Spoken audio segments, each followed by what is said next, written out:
Hello everyone. तो class seventh के chapter 3 fibre to fabric के पार्ट 1 में हमने इस चैप्टर में हम एनिमल फाइबर्स के बारे में पढ़ रहे हैं। और इसके पार्ट 1 में हमने वूल के बारे में पढ़ा था कि वूल कहाँ से मिलती है और वो फाइबर से वूल का फैब्रिक कैसे बनता है। उसकी प्रोसेसिंग के हमने 5 स्टेप्स पढ़े थे, जैसे कि shearing, scouring, sorting, drying, dyeing and spinning, weaving. तो आज हम अगला जो नेक्स्ट एनिमल फाइबर है उस चैप्टर में गिवन सिल्क के बारे में पढ़ने जा रहे हैं। तो सिल्क सबसे पहले सिल्क हमें कहाँ से मिलता है। सिल्क क्योंकि ये एनिमल फाइबर है तो डेफिनेटली ये किसी एनिमल से, किसी इंसेक्ट से मिलता होगा। तो सिल्क हमें मिलता है सिल्क वॉर्म नाम के कीड़े से, रेशम का कीड़ा। ठीक है। तो सबसे पहले सिल्क अगर हमें चाहिए तो सबसे पहले हमें क्या करना चाहिए। सबसे पहले ज़रूरी है, जैसे कि वूल हमें चाहिए थी तो वूल में सबसे पहले रेयरिंग ऑफ शीप्स इम्पॉर्टेंट था कि हमें पहले सबसे पहले हमारे पास भेड़ होनी चाहिए तभी जाके वूल मिलेगी। तो इसीलिए जब अगर हमें सिल्क चाहिए तो सिल्क के लिए हमारे पास सबसे पहले सिल्क वर्म्स होने चाहिए, रेशम के कीड़े होने चाहिए, है ना। तो रेशम के कीड़ों को पालना, उसको कहते हैं हम सेरीकल्चर। तो sericulture is what, rearing of silk worm for obtaining silk. Rearing मतलब पालना, उनकी देखभाल करना। तो अब सिल्क, अलग अलग तरीके के सिल्क होते हैं, जैसे कि तासर सिल्क, मुगा सिल्क, कोसा सिल्क, ये कुछ टाइप के सिल्क हैं और ये अलग अलग तरीके के, अलग अलग वैरायटी के सिल्क मॉथ से मिलते हैं। बट जो सबसे कॉमन वैरायटी है, कॉमन टाइप है सिल्क मॉथ का, वो है मलबरी सिल्क मॉथ। अब इसे मलबरी सिल्क मॉथ क्यों कहा जाता है। अब यहाँ पे एक पिक्चर में आपको एक सिल्क मॉथ दिख रहा है, ठीक है। तो सबसे पहले मैं आपको मलबेरी मतलब बताती हूँ। मलबेरी है एक फ्रूट, जैसे ये पिक्चर में सबसे फर्स्ट पिक्चर जो है मलबेरी प्लांट की। मलबेरी, इसे हम हिंदी में शहतूत भी बोलते हैं।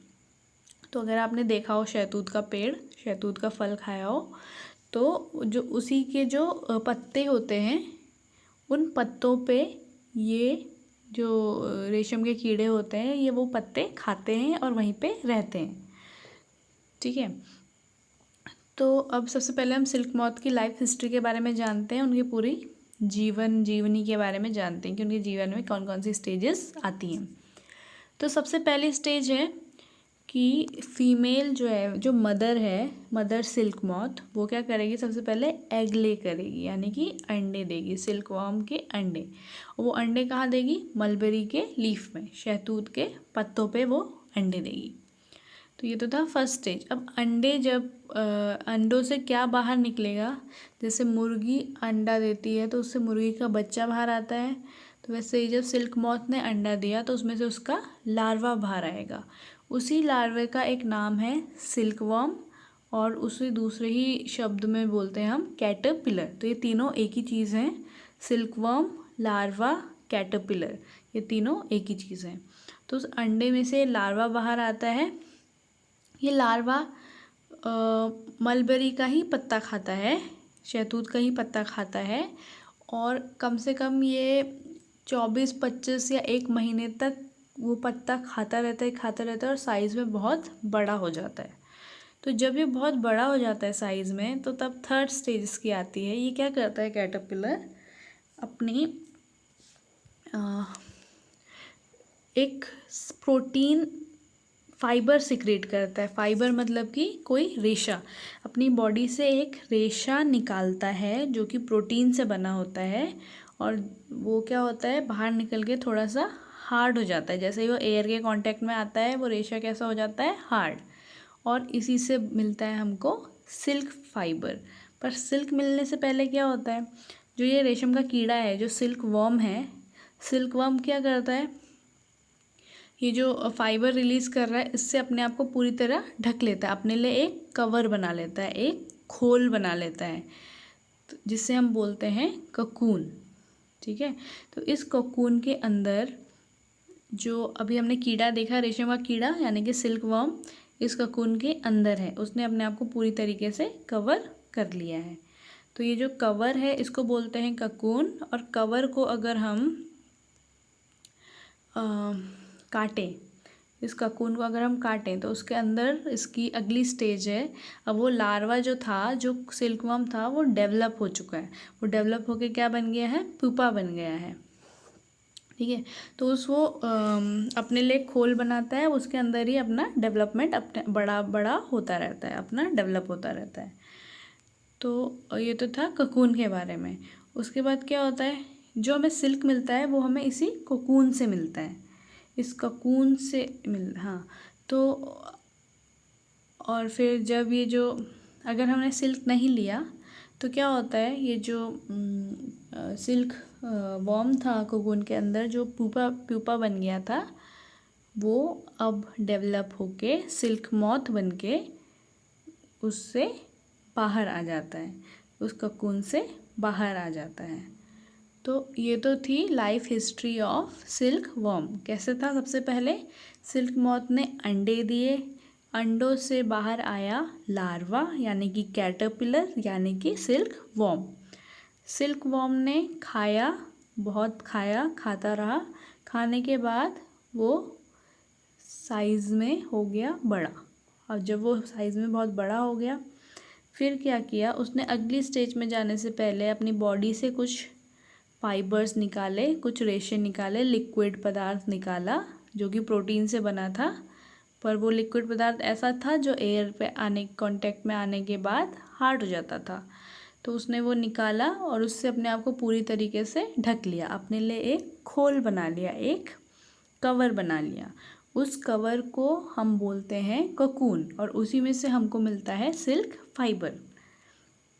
अब कोकून के अंदर जो लार्वा था, जो सिल्कवर्म था, वो बड़ा होता गया, डेवलप होता गया, अगली स्टेज पे पहुंचा, प्यूपा बना, फिर और डेवलप हुआ, और डेवलप हुआ, फिर अगली स्टेज पे पहुंचा, फिर सिल्क मॉथ बन गया। फिर अगेन सिल्क मॉथ जो है अंडे देगा, फिर अगेन ये लाइफ साइकिल कंटिन्यू होती रहेगी। तो ये तो थी सिल्क मॉथ की लाइफ साइकिल। पर अब इसमें क्या होता है, बीच में हमें अगर सिल्क चाहिए तो हमें सिल्क के लिए हमें क्या करना पड़ता है, ये जो ककून था, इस ककून को हम क्या करते हैं, गर्म पानी में, खौलते हुए पानी में इसको उबालते हैं। तो जब हम इसे खौलते हुए पानी में उबालते हैं तो इसके जो रेशे हैं, जो ये बाहर ये रेशों से बना है, सिल्क के रेशों से बना है, वो रेशे क्या होने लगते हैं, अलग होने लगते हैं, सेपरेट होने लगते हैं, और इसके अंदर का जो कीड़ा होता है वो मर जाता है। तो इसीलिए जो सिल्क बनाने का प्रोसेस है उसमें ये अपनी लाइफ साइकिल कंप्लीट नहीं कर पाते, क्योंकि सिल्क के लिए हमें इन्हें बॉईल करना पड़ता है। अगर हम इन्हें बॉईल नहीं करेंगे, अब एक क्वेश्चन आता है कि क्यों ना हम इनको बॉईल ना करके डायरेक्टली ये कोकून से बाहर तो निकलेंगे, बटरफ्लाई मॉथ बन के बाहर तो निकलेंगे, तो हम वो टूटे हुए ककून क्यों नहीं यूज़ कर लेते सिल्क बनाने के लिए? तो वो हम इसलिए यूज़ नहीं करते क्योंकि उसमें जो सिल्क के जो रेशे होते हैं वो बीच बीच में से टूट जाते हैं, वो लंबे लंबे रेशे नहीं निकल पाते। तो इसीलिए हमको इनको गर्म पानी में उबालना ही पड़ता है अगर हमें लंबे सिल्क फाइबर्स चाहिए। ठीक है, तो ये तो थी हमारी सिल्क की स्टोरी। अब एक इंटरेस्टिंग फैक्ट ये है कि सिल्क का जो धागा होता है वो इतना मजबूत होता है, इसे हम किससे कंपेयर कर सकते हैं, वैसा ही अगर स्टील का धागा हो तो स्टील का धागा जितना मजबूत होगा उतना ही मजबूत होता है सिल्क का धागा। अब इसके पीछे एक इंटरेस्टिंग स्टोरी है कि सिल्क की डिस्कवरी कैसे हुई थी, तो ये स्टोरी मैं आपको सुनाती हूँ। तो सिल्क की डिस्कवरी हुई थी चाइना में, चीन में इसकी डिस्कवरी हुई थी। तो चीन का एक राजा था, उसने उसके बगीचे में, उसके बाग में एक शहतूत का पेड़ था। तो शहतूत का पेड़ उसने देखा कि जो शहतूत के पत्ते थे उसमें छेद हो रहे थे, वो कोई मतलब ख़राब हो रहे थे उसके पत्ते। तो उसने अपनी रानी को, जो उसकी वाइफ थी, महारानी जो थी, उनको बोला कि तुम ज़रा पता लगाओ कि इसमें इतने ये पत्ते ख़राब कैसे हो रहे हैं। तो रानी ने क्या किया, रानी ने उस पेड़ को गौर से देखा तो उसने देखा कि उसमें छोटे छोटे कीड़े हैं, छोटे छोटे लार्वा हैं, कैटरपिलर हैं, जो कि उन पत्तों को खा रहे हैं। और उसी में उनके अंडे भी थे। और उसी में उसने देखा कि ये जो लार्वा जो पत्ते खा रहे थे वो कुछ समय बाद अपने आप के लिए एक कवर तैयार कर रहे थे, यानी कि कोकून तैयार कर रहे थे। तो उसने क्या किया, उसने कुछ कोकून इकट्ठा करा ऑब्जर्व करने के लिए, अपने हाथों में पकड़ा और अपने साथ ले आई। तो फिर वो क्या था कि वो एक बार चाय पी रही थी और उसने हाथ में पकड़े थे बहुत सारे कोकून। तो उसमें से एक कोकून जो था वो उसकी चाय में गिर गया। तो जब वो चाय में गिर गया तो उसने देखा कि कोकून में से कुछ चमकीले रेशम के धागे, मतलब चमकीले धागे निकल रहे हैं। तो उसको वो धागे बहुत अच्छे लगे। तो उसने सोचा कि इन धागों से कोई कपड़ा भी बनाया जा सकता है। तो वहाँ से डिस्कवरी हुई सिल्क की। फिर धीरे धीरे आगे खोज होती रही और धीरे धीरे उन्होंने चाइनीज़ लोगों ने उससे सिल्क फाइबर से कपड़ा बनाना शुरू कर दिया। उसके बाद उन्होंने बहुत सालों तक ये चीज़ सीक्रेट रखी कि सिल्क का कपड़ा बनता कैसे है। और क्योंकि पूरी दुनिया को बहुत सारे लोगों को ये पसंद आया तो उन्होंने इसको क्या करना शुरू कर दिया, इसका व्यापार करना शुरू कर दिया अलग अलग देशों में। तो वहाँ से लेकर, पर किसी को बताते नहीं थे कि बना कैसे। तो वो क्या करते थे, कपड़ा बनाते थे, कपड़ा जाके व्यापार करते थे, इधर उधर बेचते थे दूसरे देशों में। तो वो जिस रास्ते से जाते थे उस रास्ते को नाम दिया उन्होंने सिल्क रूट। तो ये आपने शायद सोशल स्टडीज़ में भी पढ़ा होगा सिल्क रूट के बारे में। तो वो एक ऐसा रूट था जिसके थ्रू व्यापार किया जाता था। तो ये तो थी सिल्क की डिस्कवरी के बारे में। तो इसके साथ मैं आपको एक वीडियो भी शेयर कर दूँगी, एक रेफरेंस वीडियो, जिसमें आप इनकी प्रोसेस देख सकते हैं कि कैसे बनता है। अब ये चैप्टर फिनिश हो गया है, इसके बाद हम आते हैं एक्सरसाइज में। तो एक्सरसाइज का फर्स्ट क्वेश्चन है, कुछ नर्सरी राइम्स यहाँ पे गिवन है, nursery poems. Baa baa black sheep, have you any wool? और Mary had a little lamb whose fleece was white as snow। तो ये शायद आपने पोएम्स बचपन में पढ़ी होंगी। तो अब इन पोएम के बेसिस पे कुछ क्वेश्चंस यहाँ पे पूछें। तो सबसे पहला क्वेश्चन है कि which parts of the black sheep have wool. जो काला भेड़ था ब्लैक sheep का, कौन से पार्ट में वूल था, ऊन किस पार्ट में थी। तो उसकी बालों में, फ्लीस जिसे हम बोलते हैं, भेड़ के जो बाल होते हैं उसको फ्लीस बोला जाता है। तो the part of the black sheep which had wool was its fleece. Okay, then next question है, what is meant by the white fleece of the lamb. White fleece का क्या मतलब है। वाइट फ्लीस का मतलब है उसके white hair. So meaning of white fleece of the lamb means white hair of the lamb. Then second question है, the silkworm is a caterpillar और a larva। इनमें से हमें करेक्ट ऑप्शन चुनना है। तो ये मैं आपको ऑलरेडी बता चुकी हूँ कि जो कैटरपिलर होता है, लार्वा होता है और सिल्कवॉर्म, तीनों एक ही चीज़ होती हैं। तीनों को कोई भी नाम से हम बुला सकते हैं। तो इसका आंसर है बोथ A and B। फिर थर्ड क्वेश्चन है, विच of the following does not yield wool. Yield मतलब मिलना, प्राप्त होना। तो इनमें से कौन सा जानवर ऐसा है जिससे हमको वूल नहीं मिलती, नहीं प्राप्त होती। तो याक हमें वूल देता है, कैमल भी हमें वूल देता है, गोट भी हमें वूल देता है। तो कौन सा, वूली डॉग जो कुत्ता होता है वो हमें वूल नहीं देता। देन फोर्थ क्वेश्चन है, what is meant by the following terms. In terms को एक्सप्लेन करना है। तो फर्स्ट इज रेयरिंग। रेयरिंग मतलब कि पालना, कोई भी जानवर को पालना। तो taking care of animals in a farm. ठीक है, तो पालने को, उनकी पूरी देखभाल करने को, उनके लिए शेल्टर, फूड और मेडिकेशन प्रोवाइड करने को बोलते हैं रेयरिंग। फिर आता है शेयरिंग। शेयरिंग मतलब जो भेड़ के हम बाल काटते हैं, ऊन लेने के लिए उसके भेड़ के बालों की कटाई की जाती है, उसे बोलते हैं शेयरिंग। तो cutting the fleece of the sheep along with a thin layer of skin is called as shearing. Then third है सेरीकल्चर। सेरीकल्चर अभी हमने डिस्कस करा था। रेयरिंग ऑफ सिल्कवर्म, सिल्कवर्म को पालना is called sericulture. Then fifth question, given below is a sequence of steps in the processing of wool, which are the missing steps. ये हमें steps लिखने हैं इसमें. तो शेयरिंग मतलब काटना, काटने के बाद आता है धुलाई, धुलाई मतलब कि स्काउरिंग, स्काउरिंग के बाद उनको अलग अलग किया जाता है यानी कि सॉर्टिंग, सॉर्टिंग के बाद अगेन उसको धुला जाता है, फिर करा जाता है ड्राइंग, ड्राइंग के बाद कलर किया जाता है यानी कि डाइंग, और डाइंग के बाद उसको धागे में बना के उससे कपड़ा बनाया जाता है यानी कि spinning and weaving. Then sixth question है, make sketches of the 2 stages in the life history of the silk moth which are directly related to the production of silk. तो प्रोडक्शन ऑफ सिल्क से कौन से stages related हैं? तो एक तो है सिल्क वॉर्म और दूसरा है ककून. सिल्क वॉर्म क्या करता है? सिल्क वॉर्म जो होता है, जो लार्वा होता है, वो सिल्क का फाइबर रिलीज़ करता है और कोकून को बॉईल करके हमें मिलता है सिल्क. तो ये दोनों स्टेजेस सिल्क के प्रोडक्शन में इन्वॉल्व हैं.